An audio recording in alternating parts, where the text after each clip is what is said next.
Le bassin minier Nord-Pas-de-Calais est inscrit sur la liste du patrimoine mondial de l'UNESCO le 30 juin 2012. Ma classe a adoré travailler sur le patrimoine mondial de l'UNESCO et sur la valorisation de leur quartier. Écrivez-nous. Il se dote ainsi d'un moteur d'attractivité et de renommée de rang mondial. 24 000 logements, 124 cités minières incarnent à la fois la mémoire et l'avenir du territoire. Comment aborder leur réhabilitation ? C'est tout l'enjeu du projet Cité Pilote. 5 cités ont été choisies pour être les témoins de cette reconversion.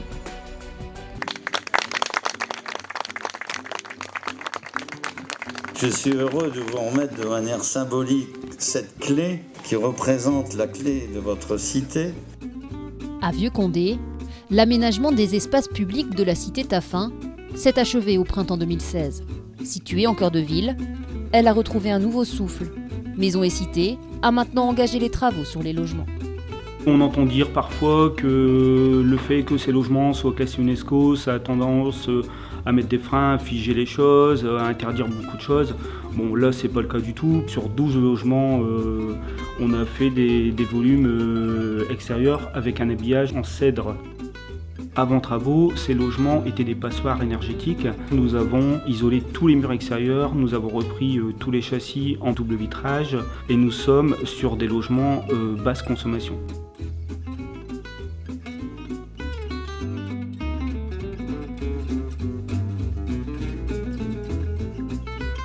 À Bruay-sur-Escaut, la cité Thiers n'est pas directement incluse dans le périmètre inscrit à l'UNESCO, mais le projet Cité Pilote est ouvert sur le patrimoine minier dans son ensemble. Là, les habitants auront concrètement à réfléchir à l'aménagement d'un espace qui fait 8000 m², donc qui est situé là au cœur de la cité. Comment les usagers vont utiliser ce lieu, comment ils vont se déplacer dans ce lieu, quelle activité on va pouvoir y faire, comment on aménage les espaces verts, en pensant à l'ensemble des publics, que ce soit les personnes âgées, les jeunes, les enfants.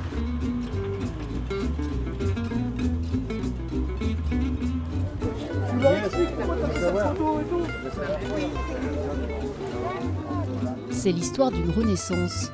Les cités Le May et Sainte-Marie à Pécancourt, longtemps isolées, sont maintenant réunies. Cité pavillonnaire, cité jardin et cité moderne se succèdent sur un même territoire.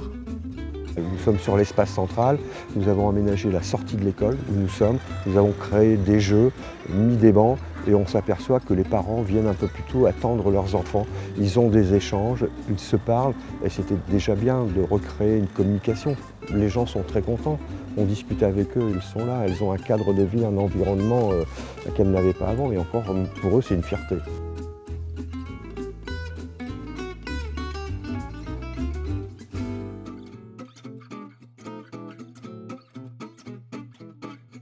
À Dourges, la cité Bruneau est l'une des premières cités-jardins construites en Europe. Sa valeur historique est donc exceptionnelle, mais sa réhabilitation doit se faire au bénéfice des habitants. Mon grand-père était mineur, mon père était mineur, j'ai toujours habité des cités minières.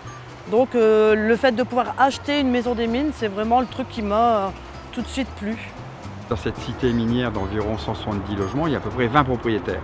Donc le rôle de l'agglomération, c'est de les accompagner avec l'architecte et le service de l'architecte des bâtiments de France, dans le cadre du PIG Habiter Mieux, de façon à ce que tout le monde s'y retrouve et qu'on ait une équité de traitement à la fois sur les façades, mais aussi sur les économies d'énergie dans le logement. Depuis qu'on a commencé les rénovations, j'ai même eu de la famille qui est venue chez moi de Bretagne et ils ont trouvé ça très beau, très accueillant, un endroit où on a envie de vivre en fait.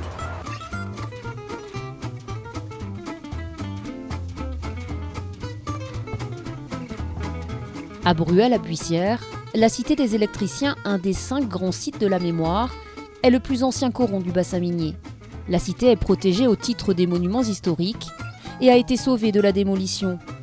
Elle accueillera le futur centre d'interprétation du paysage et du patrimoine minier.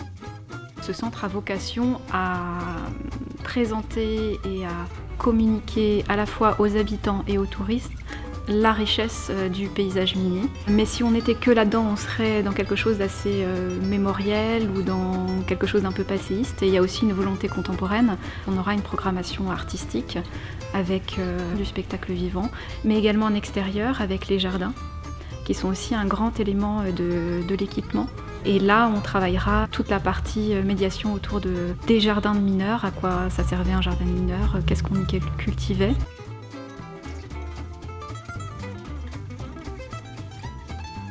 Ce qui est important, c'est bien sûr le bâtiment, c'est l'environnement du bâtiment, c'est son architecture, mais c'est aussi toute la question de la rénovation urbaine.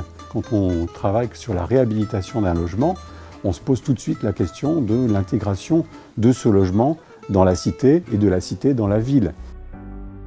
L'UNESCO, pour nous bailleurs, c'est bien sûr la façade, la valeur du patrimoine, mais c'est surtout la vie des gens. C'est-à-dire faire en sorte que la qualité de vie dans la cité soit au niveau de la qualité architecturale.